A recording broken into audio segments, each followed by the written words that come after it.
같이 읽습니다. 아담과 그의 아내 두 사람이 벌거벗었으나 부끄러워하지 아니하리라. 아멘, 아멘. 네, 여러분, 다음 주에 소풍을 갈 텐데요. 이 아름다운 시기에, 그쵸? 아름다운 자연 환경을 보고 또 하나님께 영광 올려드리며 특별히 이렇게 아름답고 또 참 감탄이 나오는 이런 상황을 이런 환경을 보면서 우리는 무엇을 연결시켜서 생각해 볼 수 있냐면 이 아름다운 환경을 주신 하나님께서 우리에게 마찬가지로 아름다운 가정이라는 그 좋은 것을 우리에게 주셨다라는 거예요. 오늘 말씀의 제목이 무엇입니까? 돕는 배필이에요. 돕는 배필. 네, 돕는 배필이라는 말씀의 제목으로 나눌 텐데 여러분 벌써 어떤 느낌인지 확 오시죠? 네, 확 오실 거예요. 제가 우리 청년부 공동체에서 사역을 하면서 신방을 이렇게 하면서 제가 결혼 그리고 연애에 대한 내용을 여러분과 나눌 때 여러분의 눈빛이 바뀌는 걸 알고 있습니다. 눈빛이 바뀌어요. 네, 그 전까지는 막 별로 관심 없는 이렇게 좀 이렇게 약간 이제 식어가는 눈빛이다가 막 이제 그래서 어떻게 연애는 잘하고 계세요? 뭐 결혼을 이렇게 하면 눈빛이 확 바뀝니다. 그러면서 뭐 이제 막 이야기를 하고 뭐 연애를 하는 지체들, 교제하는 지체들은 그대로 또 이야기를 하고 또 못하는 지체들은 못하는 지체들대로 또 할 이야기가 많아요. 네, 할 이야기가 많습니다. 근데 재밌는 것은요, 여러분이 눈이 반짝여서 연애와 결혼에 대한 이야기를 하다가 제가 그런 이야기를 합니다. 그럼 우리 공동체에서 한번 좋은 지체를 찾아보면 어떻겠느냐라고 제가 말을 해요. 그러면 이제 저를 째려보더라고요. 네, 째려봅니다. 한결같이 같은 이야기를 합니다. 목사님, 공동체에 자매가 없습니다. 공동체에 형제가 없습니다. 그런 이야기를 해요. 그래서 저는 이제 그 이야기를 들으면 되게 좀 당혹스럽죠. 이 앞에 서서 보면 형제 자매가 많잖아요. 정말 많잖아요. 그리고 저는 솔직히 신방을 하면서 여러분 이야기를 듣다 보면 이 형제 너무 괜찮다. 진짜 너무 괜찮다. 이 자매 너무 훌륭한 신실한 신앙을 갖고 있다. 이런 걸 제가 보거든요. 그럼 연결시켜주고 싶어요. 근데 그러면 안 되잖아요. 괜히 제가 그랬다가 그렇죠? 네. 아무튼 제 눈에는 너무 좋은 자매와 형제들이 많이 있는데 왜 여러분 눈에는 안 보일까라는 거죠. 왜 여러분 눈에는 목사님 형제가 없습니다. 자매가 없습니다. 왜 그런 이야기를 하는 걸까? 저는 좀 안타까움을 많이 느낍니다. 네, 여러분 눈이 번쩍이는 주제를 오늘 함께 나눌 텐데 저는 간절한 좀 바람이 있습니다. 무엇이냐면 이 안에서 여러분 형제 자매들을 이렇게 좀 보셨으면 좋겠어요. 네. 아무도 아멘을 안 하는데 전도사님 혼자 뒤에서 아멘을 하고 있는 참 슬픈 현실이 참. 네, 여러분 이 안에서 여러분 정말 나의 평생의 동역자가 될 그 배우자가 될 형제 자매를 한번 만나는 은혜가 있었으면 좋겠습니다. 그 대상을 바라볼 수 있는 그 대상을 알아차릴 수 있는 눈이 여러분 띄었으면 좋겠습니다. 아멘? 갈급한 영혼들이 지금 아멘을 크게 하고 있는데 네, 여러분 말씀 시작하면서 이렇게 서로 좀 축복할게요. 자, 이렇게 합니다. 따라하세요. 멀리 있지 않아요. 자, 서로 축복하세요. 멀리 있지 않아요. 네, 멀리 있지 않아요. 네. 참 네, 멀리 있지 않아요. 여러분 진짜 멀리 있지 않습니다. 여러분 제발요, 제발요. 제가 몇 년 전에 그 이제 이런 결혼 이성과 결혼에 대해서 크리스천 어떤 강사분 모셔서 진행했었는데 그분이 이런 명언을 남기셨어요. 뭐라고 그러셨냐면 여러분이 앉은 그 자리에서 5m 안에 있다. 그 이야기를 하셨어요. 막 청년들이 막 소리 질렀죠. 막 하! 아니에요. 10m로 늘려주세요. 네, 여러분 멀리 있지 않습니다. 진짜 멀리 있지 않습니다. 여러분 그 혹시 그 영화 제목 아시는지 모르겠어요. 결혼은 미친 짓이다. 여러분 혹시 아십니까? 그 영화가 2000년대 초반에 나왔던 영화예요. 이 제목만으로 사실 굉장한 이슈를 일으켰던 영화입니다. 왜냐하면 결혼이라는 개념 자체가 그렇게 부정적이지 않았는데 2000년대 초반만 해도 그렇지 않았습니다. 그런데 그 영화에 대해서 그 결혼에 대해서 매우 노골적으로 부정적인 이미지의 어떤 그 감정이 들도록 그런 표현을 하는 영화 제목이잖아요. 결혼 미친 짓이다. 그래서 굉장히 많은 사람들이 뭐 비난도 하고 막 제목 가지고 영화 내용은 뭐 보지도 않고 일단은 제목 가지고 태클 거는 사람들이 굉장히 많았습니다. 근데 여러분 그게 2000년대 초반이에요. 근데 지금 올해가 몇 년이죠? 24년입니다. 여러분 요즘은 어떻게 우리가 결혼을 말하고 있나요? 여러분 어떻게 결혼에 대해서 말하고 계십니까? 결혼은 미친 짓이다라고 했던 과거의 영화 제목이었던 이 워딩이 과거에는 충격적이었던 워딩이었어요. 그런데 요즘엔 어떻습니까? 결혼은 미친 짓이야. 그러면 그런 것 같아. 진짜 결혼 아닌 것 같아. 어때요? 너무나 많이 바뀌었어요. 결혼에 대해서 이 부정적인 그런 생각들이 너무나 많이 우리 가운데 있습니다. 여러분 스스로 아니라고 말할 수는 있어도 여러분 주변에 듣는 이야기들 들어보면 결혼에 대해서 굉장히 부정적인, 그래서 꼭 결혼할 필요가 없다라고 말하는 여러 가지 다른 입장들을 갖고 있는 사람들이 많이 늘어난 것 같아요. 2022년 통계청 사회조사 국민의 사회조사 참여나 이런 것들 설문의 결과가 이렇게 나왔어요. 국민들 가운데, 우리나라 국민 가운데 50%가 결혼을 해야 한다라고만 생각한대요. 그러니까 결혼해야 한다라고 생각하는 국민이 50%밖에 안 돼요. 나머지 50%는 안 할 수도 있고 할 필요도 없고 이렇게 입장이 있다는 거죠. 그리고 결혼을 의무로 생각하는 것이 10대는 29%, 20대는 35%, 30대는 41%. 그러니까 더 연령이 어려질수록 이제 결혼이 의무적으로 해야 된다라고 생각하는 사람들이 없어지는 거예요. 여러분 대학생들만 해도 요즘에 뭐 대학 가면 어떤 동거하는 개념에 대해서 굉장히 친숙합니다. 동거를 왜 하냐라고 물어보면 동거하면은 경제적으로 아낄 수 있다 이렇게 이야기하거든요. 그래서 동거에 대해서도 굉장히 열려 있고 결혼까지 굳이 할 필요 없고 그냥 이렇게 살아도 되지 않느냐라는 생각들을 많이 갖고 있어요. 역사적으로 결혼은 어떻습니까? 우리 역사를 한번 살펴보면 인류의 역사 속에서 결혼은 선택사항이 아니었습니다. 결혼은 의무사항이었죠. 가문의 어떤 구성원으로서 맡겨진 역할을 감당하는 것이 그 결혼의 한 모습이었어요. 그래서 100년 전, 200년 전의 과거의 결혼은 뭐 8살, 9살은 벌써 이제 정약 다 그죠? 정약을 하고 가문과 가문 사이에 정약이 되고 한 13살, 뭐 15이면 결혼을 하는 거예요. 그래서 17, 18이면 애가 둘입니다. 아무도 안 놀라시네요. 17, 18. 지금 고2, 고3이면 애 둘 아빠예요. 그런 시대가 있었어요. 근데 요즘은 어떻죠? 뭐 결혼은 지금 연령대가 계속 뒤로 밀리고 있지 않습니까? 계속 밀리고 있어요. 뭐 제 때만 해도 30대 초반에 결혼해야 된다라는 이야기가 있어요. 이제는 뭐 30대 초반은 왜 결혼합니다. 그렇죠? 네, 30대 후반, 뭐 40대 뭐 언제 뭐 결혼은 그냥 하면 하는 거지 뭐 언젠가 하면 되지 않느냐 뭐 이런 이야기도 하고 굉장히 다양한 의견들이 있는 거죠. 너무나도 빠르게 시대가 변하고 있어요. 그리고 그 변화하는 시대 가운데 저와 여러분이 살고 있는 겁니다. 그럼 제가 여러분에게 좀 물어보고 싶습니다. 이렇게 굉장히 많은 변화들이 있고 이 급변하는 시대 가운데 우리는 결혼에 대해서 도대체 어떻게 생각해야 되냐라는 거죠. 그냥 언젠가는 할 거. 뭐 정말 좋은 사람이 나타나면 내가 한다. 아직 그 사람 못 만났을 뿐. 어딘가는 있겠지? 그러면서 뭔가 결혼에 대해서 우리가 그냥 이 시대와 이 세상이 우리에게 알려주는 어떤 이제 시대의 결혼관을 익숙하게 받아들이고 있고 그것에 대해서 우리가 해석하고 있을 뿐 정말 성경이 우리에게 가르쳐 주시는 그리스도인 청년으로서 성도로서 우리가 생각해야 될 결혼관에 대해서는 그렇게 많이 우리 안에 없다라는 것이죠. 그래서 저는요 여러분과 오늘 이 시간에 이 중요한 눈이 번쩍 띄어지는 이 주제에 관해서 성경은 도대체 어떻게 결혼에 대해서 말하고 있는지를 좀 나누려고 합니다. 사랑하는 청년 여러분, 정말 여러분에게 도전드리고 싶어요. 결혼 너무너무 좋은 거예요. 아까 저희 집에 그 아이가 둘인데 아까 이제 리더 훈련 끝나고 잠깐 제가 아이 둘을 안고 있었거든요. 네, 근데 그 아이 둘을 안고 있는 저희 모습을 보고 우리 리더들이 막 소리 지르면서 이러면서 똑같이 생겼어요 이러면서 막 사진을 찍었어요. 딸이 있고 아들이 있는데. 근데 저는 그냥 그 순간이 되게 행복했어요. 뭐냐면 진짜 우리 사랑하는 가족, 내 사랑하는 아들, 딸. 여러분 결혼은요 뭐 자녀가 있어서 좋고 그걸 떠나서 결혼 자체가 주는 참으로 귀하고 복된 것들이 있어요. 근데 안타깝게도 우리가 그걸 많이 놓치고 살아가고 있지 않은가라는 것이죠.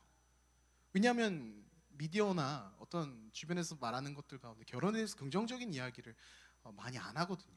잘 들려주지 않아요.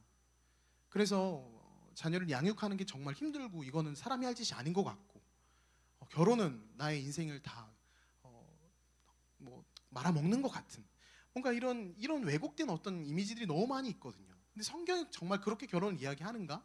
한번 살펴봤으면 좋겠다라는 거죠. 그럼 오늘 말씀에 18절은 이렇게 하나님이 이야기하고 계세요. 오늘 본문 18절 말씀인데요. 같이 한번 읽어볼까요? 2장 18절 같이 읽습니다. 시작.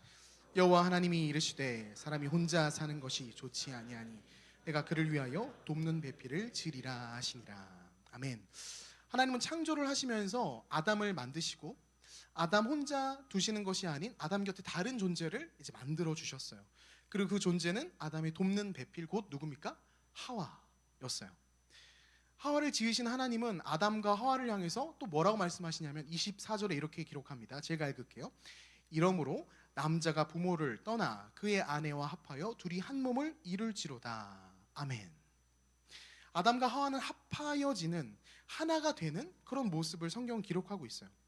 여러분, 결혼이라는 구체적인 단어가 나오진 않았지만 이 장면이 무엇을 의미하고 있는 거예요? 결혼을 의미하고 있어요. 결혼이라는 제도가, 그 제도의 뿌리가 어디에서 나오는 거예요? 성경에서 나오고 있다는 거예요. 세상 사람들은 또 인류의 역사 속에서 많은 이야기들은 무엇을 말하냐면 결혼에 대해서 인간들이 인간의 어떤 역사 속에서 필요에 따라 만들어진 제도라고도 이야기를 해요. 합법적으로 어떤 쾌락을 즐길 수 있는 대상을 만드는 것, 그리고 일부 일처제라는 어떤 제도를 법제화해서 어떤 안정적으로 이 사회가 돌아갈 수 있도록 만들어내는 게 결혼이다. 그리고 어디까지 이어집니까? 이 결혼이란 제도가 오늘날에는 서서히 어떻게 되는 거예요? 다른 모양으로 바뀌어가는 거죠. 그 제도가 수명을 다하니까 이제는 결혼이 아니라 다른 방식으로 너희들이 그냥 살아가면 된다라고 결혼이란 제도가 마치 인간이 만들어내고 인간의 역사 속에서 있었던 것처럼 말하는 거예요. 그러니까 계속 그게 변하잖아요. 결혼에 대한 생각들이 계속 변하잖아요. 우리 곁에서 들려오는 결혼에 대한 인식 가운데 우린 무엇을 알 수 있는 거예요? 시대에 따라 변한다는 거예요. 상황에 따라 변하고요. 결혼을 바라보는 태도가 계속 바뀌는 거죠. 그리고 그 바뀌는 태도와 어떤 인식 가운데 그 깊숙한 데를 살펴보면 뭐가 있어요? 결혼은 인간들이 만들어낸 하나의 제도다. 하나의 어떤 방식이다. 그러니까 인간의 입장에서 결혼을 계속 해석하는 거죠. 하지만 성경은 무엇을 말하는 거예요? 성경은 결혼에 대해서 하나님께서 제정하신, 하나님께서 알려주신, 직접 하나님께서 만드시고 가르쳐 주시고 살아내게 하신 제도라고 이야기하는 거예요. 여러분, 결혼은 세상에서 우리에게 말하듯이 인간의 입맛대로 바꿀 수 있는 것이 아닙니다. 결혼은요, 같이 한번 따라해 볼게요. 결혼은 하나님께서 인간에게 주신 것이다. 하나님께서 우리에게 주신 너무나도 좋은 제도가 바로 결혼이라는 거죠. 그렇게 우리가 무엇을 해야 됩니까? 내 머릿속에, 내 마음속에, 내 인식 속에 있는 세상이 가르쳐주는 결혼에 대한 어떤 판단들 있잖아요. 그런 것들은 일단 브레이크 해야 돼요. 잠깐 멈추고, 잠깐, 그게 아니라 결혼에 대해서 하나님은 도대체 무엇을 말씀하시는지 성경적인 결혼관에 대해서 여러분이 잘 알고 계셔야 된다는 거죠. 세상에서 이야기하는 결혼관이 아닌 성경적인 결혼관, 정말 이것을 만드신 하나님께서 계획하시고 원하셨던 것이 무엇인가, 그 모습을 과연 우리는 살아가고 있는가라는 그런 질문들을 해야 되는 것이죠. 여러분, 성경적인 결혼관이 무엇이겠어요? 성경적인 결혼관이 무엇입니까? 방금 제가 읽었지만 18절에 이런 말씀이 있어요. 내가 그를 위하여 돕는 배필을 지으리라 하시니라, 이렇게 나와 있어요. 여러분, 성경적인 결혼관의 첫 번째 모습은 바로 이런 거예요. 돕는 배필과 하나 되는 겁니다. 돕는 배필과 하나가 되는 거. 돕는 배필이라고 말씀하고 계세요. 여러분, 돕는 배필로서 하와를 아담에게 허락하셔서 부부가 되게 하셨다라고 성경은 말하고 있어요. 여러분, 이걸 조금 더 살펴보면 이게 무슨 의미일까요? 성경에서 가르쳐 주시는 결혼의 목적은, 부부됨의 목적은 이미 무엇이 있다는 거예요? 어떤 것을 해 나아가야 되는 궁극적 목적이 있었어요. 그 궁극적 목적을 이루어가기 위해서 돕는 배필을 하나님께서 허락해 주셨다는 거죠. 여러분, 다시 돌아와서요, 결혼 제도를 하나님께서 허락해 주시는 것은요, 그저 나 한 사람, 그리고 내가 사랑하는 배우자, 그 누군가와 그저 즐겁고 만족하고 나의 어떠한 것을 위해서 하나님께서 결혼 제도를 만들지 않으셨어요. 육체적 만족을 함께 누리고 밤 12시가 넘어서도 함께 있을 수 있는 그 법적으로 인정받는 그 관계를 위해서 결혼이 생긴 게 아니에요. 결혼을 하나님께서 주시는 것은요, 이미 하나님께서 인간을 지으실 때 주셨던 중요한 목적을 달성하기 위해서 돕는 배필로서 배우자를 주시고 결혼으로 묶어주셨다는 거예요. 창세기 1장 27절 28절, 여러분 몇 주 전에 우리가 살펴봤으니까 내용 알 겁니다. 하나님께서 자기 형상 곧 하나님의 형상대로 사람을 창조하시되 남자와 여자를 창조하시고 하나님이 그들에게 복을 주시며 하나님이 그들에게 이르시되 생육하고 번성하여 땅에 충만하라, 땅을 정복하라, 바다의 물고기와 하늘의 새와 땅에 움직이는 모든 생물을 다스리라 하시니라. 기억나시죠? 하나님께서 인간을 지으실 때 하나님께서 주셨던 미션이 뭐예요? 이 땅 가운데에서 하나님의 하나님 되심을 드러내라는 거예요. 그것을 살아내라. 그래서 수련회 때 무엇을 이야기했어요? 증인으로 살아내라. 하나님의 통치자로서 이 땅을 살아내라라는 중요한 미션이 이미 인간에게 주어졌다는 거죠. 그 중요한 미션, 그 중요한 사명을 이루어 가기 위해서 누굴 허락해 주신다고요? 돕는 배필을 허락해 주신다는 거예요. 여러분, 결혼은요 나의 만족과 나의 어떠한 것을 위해서 존재하는 게 아니에요. 하나님께서 결혼이라는 이 중요한 제도를 허락해 주신 것은 이 땅에서 하나님의 놀라운 일하심을 드러내는, 하나님의 살아계심을 드러내는 이 사명을 잘 감당해내라고 하나님께서 믿음의 사람, 돕는 사람을 곁에 허락해 주신다는 거죠. 여러분, 이 부분을 신약에서는 바울이 어떻게 이야기하냐면 고린도전서 10장 31절에 이렇게 이야기하는 거예요. 같이 한번 말씀 읽어볼까요? 고린도전서 10장 31절 읽습니다. 시작.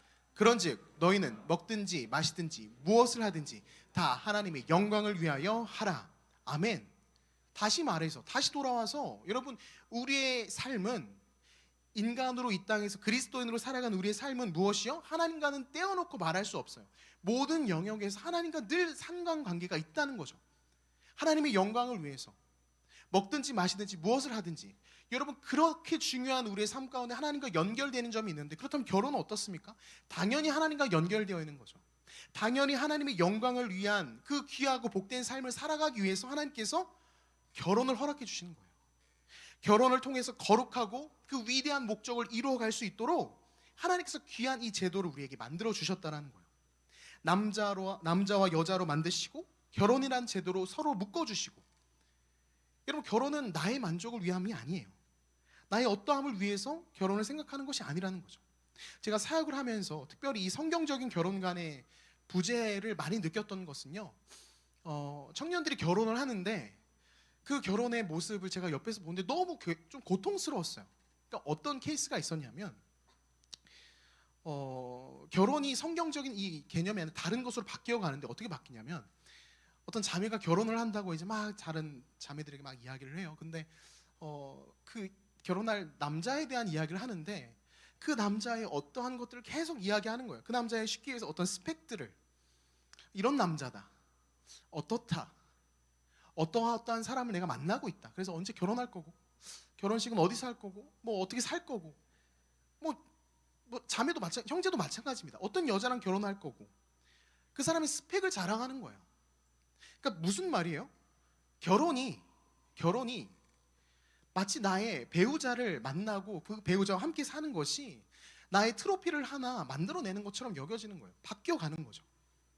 나 저런 사람 만나, 나 그 사람 만나서 내가 이러한 것들을 누리고 이렇게 살 것 같아. 자랑거리가 되는 거예요. 나의 자랑이 되는 거예요. 키가 어느 정도이며 재력은 어느 정도고, 쉽게 얘기해서 여러분이 착용하고 있는 어떤 귀걸이처럼 화려하고 빛나는 어떤 그것이 되어버려 있다는 거죠.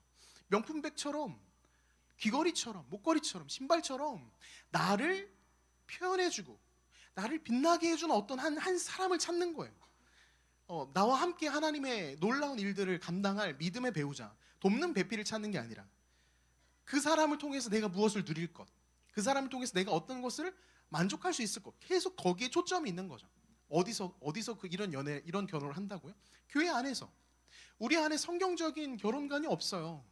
돕는 배필을 만나야 하는 이유, 무엇 때문에요? 하나님께서 우리에게 맡겨주신 귀한 그 사명을 감당하기 위해서 나 혼자서는 쉽지 않으니 하나님께서 허락해 주신 그 배우자와 그 돕는 배필과 함께 그것을 감당해야 되는 성경적인 결혼관이 사라진 거예요.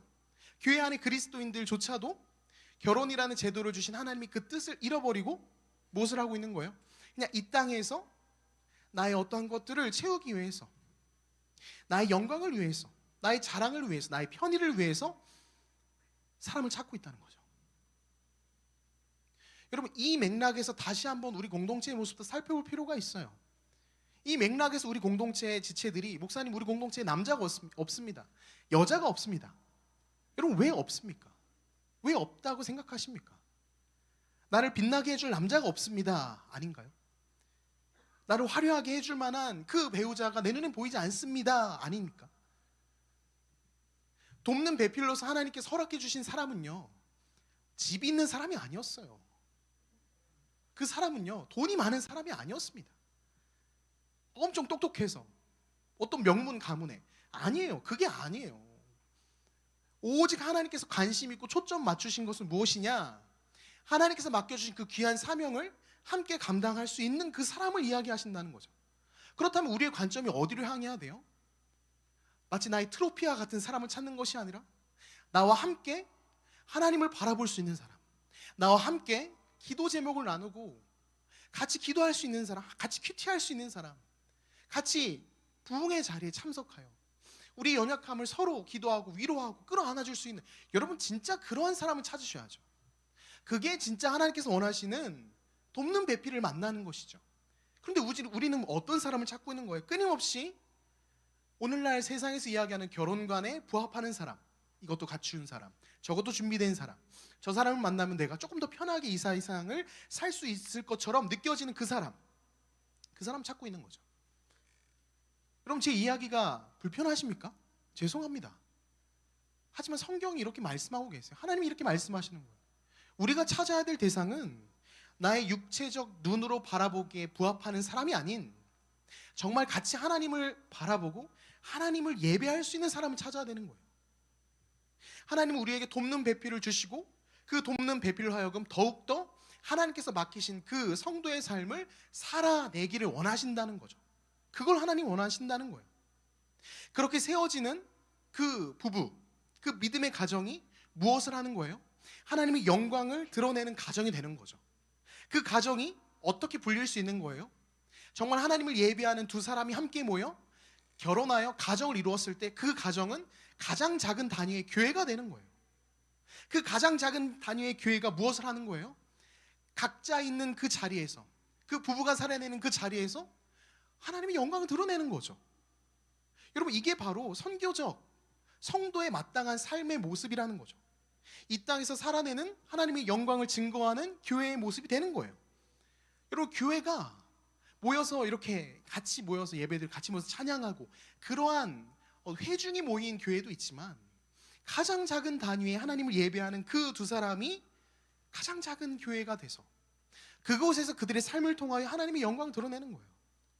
여러분, 그것이 하나님께서 원하시는 성도의 결혼의 모습이고 우리가 그것을 꿈꾸며 살아가야 된다는 거죠. 우리 믿음의 선배들이 그렇게 살아냈어요.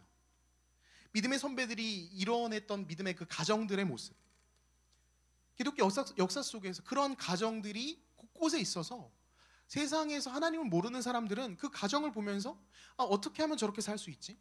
왜 저 가정의 남자는 저렇게 헌신적이고 권위적이지 않고 자녀를 사랑하고 아내를 사랑하고 어떻게 술이나 어떤 마약이나 도박이나 이런 것들을 하지 않고 어떻게 저렇게 충실하게 가정에 임하여서 살 수 있지? 여러분, 그걸 계속 보여주는 거예요.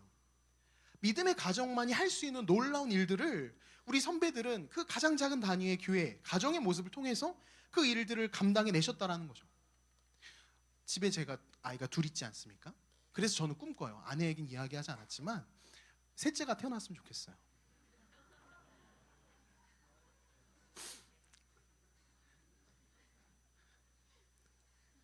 교회에 성도가 새 신자가 오면 좋잖아요. 반갑잖아요. 저는 새로운 생명이 우리 가정에 태어나는 걸 너무, 아내가 보면 안 되는데 기대해요. 근데 여러분, 농담이 아니라 그렇게 살아내는 모습이 가장 이상적인 증인들의 모습인 거예요. 성경적인 모습인 거죠. 여러분, 그러한 가정을 꿈꾸기 위해서, 그러한 가정을 살아내기 위해서 이 시간 여러분이 해야 되는 것은 무엇이에요? 여러분이 육체적인 만족을 꿈꾸는 이상형의 모습들을 일단 내려놓으시고 정말 나부터 하나님이 원하시는 그 성도의 모습을 갖추며 우리 곁에 있는 나와 같이 함께 이 길을 나아갈 수 있을 만한 사람들을 여러분 살피시는 거예요. 그 사람들을 살피셔서 함께 그 믿음의 가정, 가장 작은 단위의 교회를 같이 꿈꾸며 걸음을 나아가는, 그게 바로 이 시대 청년들에게 너무나도 필요한 것이죠. 근데 이 모습이 사라진 거예요. 이 모습이 사라졌어요. 이 모습이 사라져서 어느덧 결혼은 인간의 욕망을 드러내는, 인간의 욕망이 투영되는 아주 비참한 모습이 됐어요. 그래서 결혼식장 가면 다행히 우리 청년들의 얘기가 아니지만 너무 화려하고 너무 과도하게 이런 것들 가운데 막 거기에 취해서 있는 사람들 정말 많이 봐요. 그럼 제가 우리 청년들 가운데도 결혼 앞둔 지체가 저랑 잠깐 이야기하면서 제가 했던 이야기지만, 결혼의 시작은 신혼여행을 다녀오고 난 직후의 시작인 거예요. 그때부터 진짜 시작이거든요. 그런데 세상의 결혼의 이야기를 보세요. 세상적인 결혼관을 보세요. 모든 포커스가 어디에 있어요? 결혼식에 집중되어 있어요. 보여주는 것, 드러나는 것, 박수 받는 것. 근데 그건 사실은 가장 작은 과정이거든요.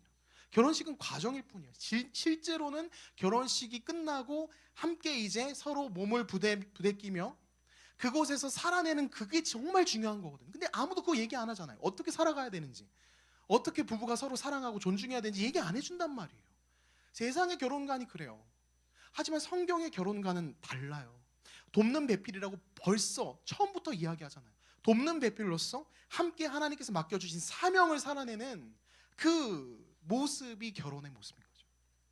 그리고 놀랍게도 이 부부가 서로 사랑하는, 정말 하나님의 그 뜻을 잘 살아내려고 서로 막 사랑하고 존중하고 그러한 모습이 실은 여러분 어떠한 모습을 우리에게 가르쳐 주는지 아십니까?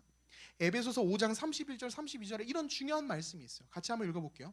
에베소서 5장 31절 32절 읽습니다. 시작. 그러므로 사람이 부모를 떠나 그의 아내와 합하여 그 둘이 한 육체가 될지니 이 비밀이 크도다. 나는 그리스도와 교회에 대하여 말하노라. 아멘. 그 부부가 서로 사랑하는 그 모습, 남편과 아내가 서로 사랑하는 그 한 몸이 된 그 모습이 어떤 것을 의미해요? 신랑이신 그리스도와 그의 신부인 교회, 성도의 모습을 보여주는 거예요. 그리스도께서 자신의 몸을 다 버리시면서 죽이시면서까지 끝까지 포기하지 않고 사랑하는 그 사랑의 모습을 보여주셨듯이 부부가 서로 사랑하면서 그리스도를 본받아 서로 사랑하고 그리스도를 따라 서로 존중하며 허물을 끌어안아주는, 그래서 여러분 오늘 말씀에서도 2장 25절에 이런 말씀이 있는 거예요. 아담과 그의 아내 두 사람이 벌거 벗었으나 부끄러워하지 아니하니라. 부끄러워하지 않는 것이죠. 용납되니까, 서로 사랑하니까 이 모습을 보여주고 있는 거예요. 그래서 부부가 한 몸이 되어 이 땅 가운데서 가장 작은 단위의 교회의 모습으로 살아가는 그 믿음의 가정은요, 신약 시대에 넘어가서 무엇을 보여주는 거예요? 그리스도와 성도와의 관계를 보여주는 거예요. 그래서 우리가 잘 살아야 돼요.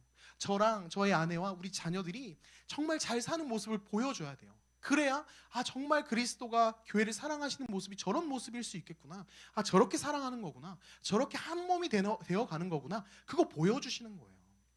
그래서 여러분, 저와 여러분이 이 시대 가운데 이 믿음의 가정이 사라져가는, 세상은 끊임없이 교회가 해체돼야 된다고 말하고 가정이 해체돼야 된다고 말해요. 자녀를 양육하는 것은 모든 것을 다 갖다 바치는 어리석은 일이라고 말을 합니다. 근데 성경은 자녀는 하나님께 주시는 복이라고 말을 해요. 너무 다르지 않습니까? 세상이 우리에게 가르쳐주는 어떤 이 정의들과 성경이 우리에게 가르쳐주시는 가치가 너무 다른 거예요. 자녀는 하나님께서 주시는 복이에요. 여러분, 그 자녀, 사랑하는 아이를 끌어안고 기도하고 같이 예배드리고, 여러분 이 시간 속에서 누리는 기쁨이 여러분 어떤 것과도 비교할 수가 없어요. 하나님께서 주신 너무나도 귀한 자리거든요. 귀한 복된 시간들이거든요. 근데 세상은 그 얘기 하지 않거든요. 하지 않아요. 끊임없이 너를 중심하고 너에게 포커스를 맞춰서 너의 인생, 너 한 사람 스스로를 사랑하기에 벅찬 그 시간만 살아가라, 그 이야기하고 있다는 거죠. 그래서 저는 여러분에게 다시 한번 말씀드립니다. 여러분, 결혼하셔야 되고요, 특별히 내 육신의 안목에 차는 사람을 찾는 것이 아니라 성도로서, 하나님의 청년으로서 여러분 다시 한번 하나님 앞에 정말 믿음의 배우자 만날 수 있게 해달라고, 그리고 나부터 그러한 사람 되게 해달라고 여러분 준비하셔야 돼요. 그거 준비하셔서 정말 믿음의 가정을 여러분 이루시길 간절히 축원드립니다. 아멘이 작죠? 아멘이 작아요. 네, 어쩜 좋습니까? 설교를 다시 해야 될 것 같아요. 자, 오늘 본문은 2장 18절. 여러분 정신 차리세요. 정신 차리세요. 간절히 축원드립니다. 아멘. 아멘. 여러분 아멘이십니다. 정말 그런 믿음의 가정들을 만들으셨으면 좋겠어요. 그래서 우리의 믿음의 선배 존 파이프 목사님이 결혼 신학에서 이런 이야기를 했습니다. 한번 띄워주시고 제가 읽을게요. 자, 잘 따라오세요. 결혼은 하나님의 영광을 위해 존재합니다. 잘 따라오세요. 결혼은 그리스도와 구속받은 그분의 백성인 교회와의 언약 관계를 본받는 것입니다. 그러므로 결혼의 가장 고상한 의미와 가장 궁극적인 목적은 그리스도와 교회 간의 언약 관계를 드러내는 것입니다. 그래서 결혼을 통해서 우리는 더 하나님의 사랑을 알고 더 뜨거운 그 하나님의 사랑을 누리며 이 땅 가운데서 가장 작은 기회로 그 모습을 드러내는 거예요. 증인된 삶을 살아내는 거예요. 저 혼자서는 아마 이렇게 사역 못했을 거예요. 저희 아내가 있었기 때문에 저는 지금 이 자리에 있을 수 있습니다. 제가 초등부 전도사, 처음 전도사 사역을 했을 때 제 아내를 만났어요. 그 부서 안에서. 제 아내는 부서 교사였습니다. 네, 그곳에서 아내를 만나서 연애를 하다가 결국은 결혼해서 이렇게 함께 행복하게 살고 있는데, 아내가 없었으면 저는 이렇게 사역할 수 없었을 거예요. 아내가 없었으면 저는 하나님의 영광과 하나님의 뜻을 위해 살아가는 삶, 저는 이렇게 감당하지 못했을 거예요. 근데 돕는 배필인 너무나 사랑하는 아내를 하나님 허락해 주셔서 저는 이 자리까지 와 있어요. 여러분, 저의 이야기가 아니라 하나님을 사랑하는 믿음의 사람들의 삶의 이야기입니다. 함께 꿈을 꾸고 함께 기도하며 결혼을 하고 그 결혼을 통해서 믿음의 가정이 세워질 때 하나님은 어떻게 하신다고요? 그 가정을 통해서 영광 받으시고 하나님의 일을 이루어 가신다는 거예요. 여러분, 어떤 것을 꿈꾸십니까?